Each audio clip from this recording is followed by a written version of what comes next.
udah capek, utang banyak, nggak menang. Indonesia gelap. Indonesia gelap. Sorry ya, Indonesia gelap. Kabur aja deh. Lo kabur aja lo. Emang gampang lo di situ, di luar negeri, di mana lo? Lo dikejar-kejar di situ lo. Ya, kirain macan, taunya keberlanjutan. Coba, gimana nggak makin gelap nih begini? Iya, ya kirain mau mengerti gitu keadaan masyarakatnya di bawah kayak gimana gitu. Iya, yang miskin makin banyak, pengangguran merajalela, yang tinggal di kolong jembatan makin bejibun.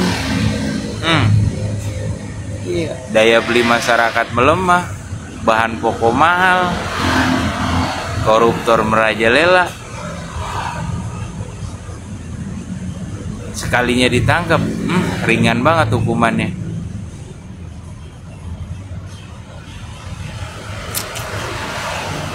Gimana nggak makin gelap Indonesia? Iya Pak, gelap itu bagi kami Pak, rakyat.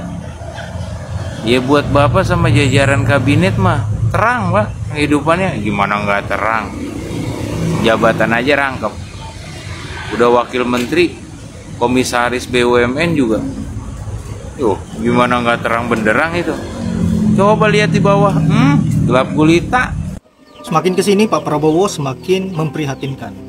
Menyaksikan tingkah lakunya seolah bukan seorang presiden, melainkan seorang penjilat yang selalu berusaha untuk melindungi majikannya, yaitu Pak Mulyono. Apakah benar semua ini dilakukan oleh Pak Prabowo karena balas budi? Dan sampai kapan Pak Prabowo melakukan hal tersebut? Kalau sampai Pak Prabowo tidak akan pernah berubah, tingkah lakunya semakin kesini semakin parah dan menggelikan, maka sangat betul apa yang dikatakan oleh netizen bahwa negeri ini betul-betul akan hancur di tangan Pak Prabowo sebagai presiden keberlanjutan dari Pak Mulyono. Aduh. Nah, sahabat-sahabat, untuk itu baiknya kita simak dulu bagaimana komentar-komentar yang sangat menohok dari para netizen untuk Pak Prabowo, seolah Pak Prabowo bonekanya Pak Mulyono. Saudara telah memilih gajah sebagai lambang saudara. Berarti semua kader PSI harus jadi aktivis melindungi gajah. Saya bertekad untuk membesarkan Garuda, dan untuk itu ya kita butuh. Aduh. Bertekad itu memberantas korupsi Pak, itu baru betul. Bukan membesarkan Garuda. Untuk apa Garuda Bapak besarkan? Kalau juga Bapak kucurkan dana ribuan triliun, nanti ujung-ujungnya rugi juga nya. Jadi punya tekad itu jangan yang aneh-aneh lah Pak. Urgen kita di Indonesia ini cuma satu, koruptor, korupsi. Urgennya itu yang paling membuat sengsara rakyat Pak. Nah, jadi itu yang paling Bapak utamakan, memberantas korupsi. Bukan mensejahterakan para pejabat, bukan menaikkan gaji hakim, bukan membesarkan Garuda. Itu sama aja Pak bobong duit. Itu sama aja Bapak mendefisitkan uang negara. Ujung-ujungnya kami juga yang sengsara. Kami harus kerja keras terus, bayar pajak untuk menggaji anggota-anggota Bapak. Kan sama aja bohong. Kami juga yang kena tindas kan. Kalian yang enak-enak di sana. Alah, udahlah Pak, jangan yang aneh-aneh lah, punya tekad Pak ya.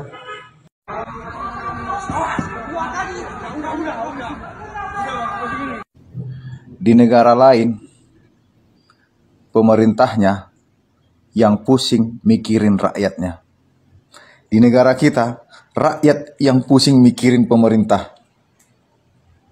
Mikirin tingkah-tingkah pemerintah. Ya, itulah perbedaannya. DPR tidak peduli kepada rakyat, pemerintah tidak peduli kepada rakyat, yudikatif tidak peduli kepada rakyat. Jadi memang rakyat yang pusing melihat tingkah-tingkah mereka. Itulah Indonesia. Selamat menikmati. Wowo, wowo. Prabowo lengser karena beras oplosan. Segera pecat menteri-menteri titipan Jokowi. Muncul masalah terus. Peci merah sang Pancasila selalu benar. Salam Pancasila. Wah, Prabowo. Udah dibilangin berkali-kali, wah. Pecat saja semua menteri-menteri titipannya Jokowi. Ini masalah lagi, menteri titipannya Jokowi lagi. Ya, Menteri Koordinator Bidang Pangan Zulkifli Hasan. Nah, ya. Saat ini rakyat banyak seluruh Indonesia dirugikan, yaitu dengan beredarnya beras oplosan. Ya, sederhananya gini. Jadi beras busuk atau beras kualitas rendah dioplos sama beras kualitas bagus. Ya, porsinya beras kualitas bagus cuma 20%, yang 80% kualitas buruk. Lalu dikemas, ya dijual dengan beras kualitas tinggi. Saat ini rakyat dirugikan 99 triliun. Ya, termasuk saya, termasuk kalian, termasuk ternak Jokowi. Ya, mungkin termasuk keluarga Jokowi kalau makan beras itu. Ya, jadi beras dalam kemasan misalnya harganya 100.000, itu harga sebenarnya itu cuma misalnya 40.000 karena isinya beras tidak berkualitas. Itu ya. Dan lucunya ya, Menteri Koordinator Bidang Pangan ini seperti nggak bertanggung jawab. Malah justru Menteri Pertanian yang menangani masalah ini, yang kemarin diundang atau menghadap DPR. Ya, lagi-lagi menterinya Jokowi ini kerjanya apa? Gaji tunjangannya dapat terus. Ya. Lalu saat ada kesalahan, mereka nggak punya malu. Harusnya Zulkifli Hasan tuh mengundurkan diri. Ya, karena memang Prabowo ini cuma ngomong doang bahwa menterinya harus mengundurkan diri kalau nggak bisa kerja. Ya, coba kalau Prabowo berani pecat dong, gitu ya. Bukti bahwa kamu betul-betul membela rakyat kecil.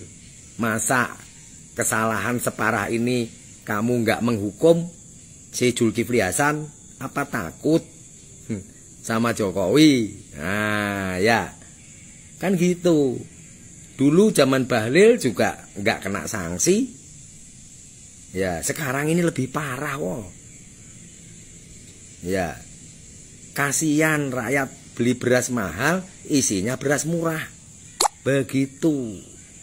Ya, jadi ya bagaimana ceritanya?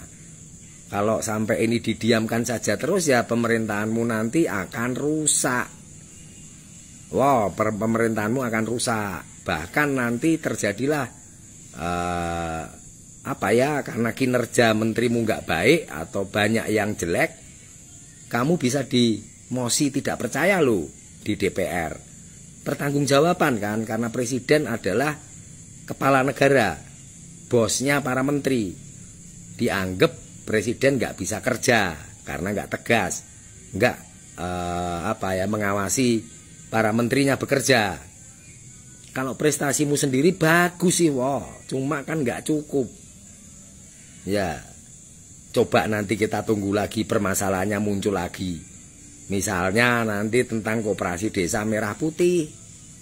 Itu menteri-menterinya titipannya Jokowi itu memang sepertinya cuma merusak wibawamu. Ya, merusak reputasimu. Bener gak? Nah, ya. Belum lagi tentang program makan bergizi gratis yang banyak masalah juga. Ayolah, cepet kamu jadi macan Asia. Kamu lawan aja itu Raja Jawa. Ya, demi nama baikmu kelak. Karena kalau sampai kamu 5 tahun ya kamu tidak berprestasi, ya nanti akan jadi catatan sejarah bahwa Prabowo berjuang mati-matian jadi presiden, setelah jadi presiden pun tidak punya prestasi. Begitu wo, oke wo? Nah ya, ikuti saranku wo. Peci merah IQ tinggi, sang Pancasila selalu benar, merdeka.